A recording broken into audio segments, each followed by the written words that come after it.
നോക്കരുത്. നിങ്ങൾ ഈ ഇഷ്യൂസ് മുഴുവൻ ഉണ്ടാക്കിയ ഒരു കള്ളന് വേണ്ടിയാ. ഉത്സവകാലത്തെ കളക്ഷനുമായ മുങ്ങി എന്നുള്ള കാര്യം 100% സത്യമാണ്. അങ്ങനെ ഏകപക്ഷീയമായിട്ട് സംസാരിക്കരുത്. കട്ടവൻ സാറിനോട് ഒന്ന് പറഞ്ഞോ? അവൻ കട്ടെന്ന് വാചക കസർത്തൊന്നും വേണ്ട, ഒക്കെ എനിക്കറിയാം.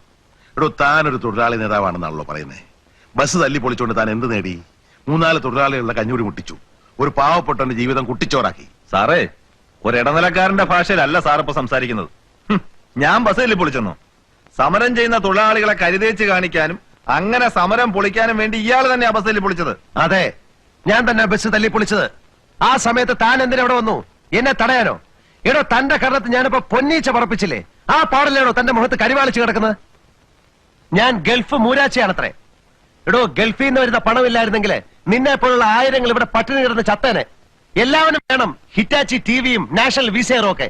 ഇതൊന്നും ദുബായിലെ മാർക്കറ്റിലെ ചുമ്മാ കിട്ടുന്നതല്ല. നിനക്കൊക്കെ ഗൾഫുകാരനെ പുച്ഛം അല്ലടാ. എടോ മുരളീധരൻ, ഇല്ല സാർ, പിന്നൊരിക്കലും എനിക്കിത് പറയാൻ പറ്റിയില്ലെന്ന് വരും. സുഹൃത്തെ, താങ്കൾ വലിയ നേതാവാണ്.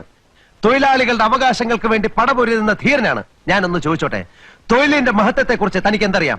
താങ്കൾക്കൊരു ബസ് ഓടിക്കാൻ അറിയോ? താൻ ഒരു ദിവസം ഒരു കണ്ടക്ടറായി പണിയെടുത്തിട്ടുണ്ടോ? പോട്ടെ, തനിക്കൊരു ബസ് കഴുകാൻ അറിയണോ? ഇവന്റെ ധിക്കാരം കേൾപ്പിക്കാനായിരിക്കും ഞങ്ങളെ ഇങ്ങോട്ട് ക്ഷണിച്ചു വരുത്തിയത്. എന്താ പൊള്ളുന്നുണ്ടോ? അന്ന് നീ പറഞ്ഞു ഞാൻ ആട്ടിൻ തോലിട്ട ചെന്നായാണെന്ന്. മുതലാളിയുടെ നേരെ തൊഴിലാളികളെ കൊണ്ട് അനാവശ്യമായി സമരം ചെയ്യിപ്പിച്ചിട്ട് അതേ മുതലാളിയുടെ പിൻവാതിൽക്കൽ അയാൾ എറിയുന്ന എച്ചിലേലയ്ക്കും വേണ്ടി വാലും കൂട്ടിയിരിക്കുന്ന നീയല്ലടാ ആട്ടിൻ തോലിട്ട ചെന്നായി. എന്താ ഇവനെ കൊണ്ട് തന്നെ തെറി വിളിപ്പിച്ച അതിന്റെ പ്രത്യാഘാതം ഭയങ്കരമായിരിക്കും. നേരത്തരോ, കുറെ കാലമായി കസേര കൊണ്ട് ഞാൻ ഈ തോന്നിയാസം കാണാൻ തുടങ്ങിയിട്ട്. ഒരുത്തനെ കുത്തുവാളടുപ്പിച്ചത് എല്ലാവരും തൃപ്തിയായല്ലോ. നെല്ല് കുത്തുന്നൊരു മില്ല് തുടങ്ങിയ അവൻ ബൂർഷ്വാ.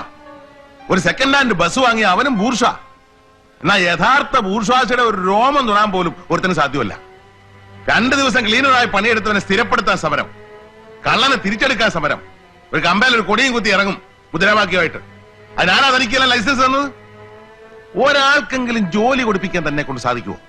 ഈ ബസ് നിന്റെ തറവാട്ട് സ്വത്താ തല്ലിപ്പൊളിക്കാൻ? അവന്റെ ഇന്ന് കൈക്കൂലി വാങ്ങിച്ചിട്ടാണ് ഇങ്ങനെ സംസാരിക്കുന്നത്. Shut up, you bloody bug. എന്താ പറഞ്ഞത്?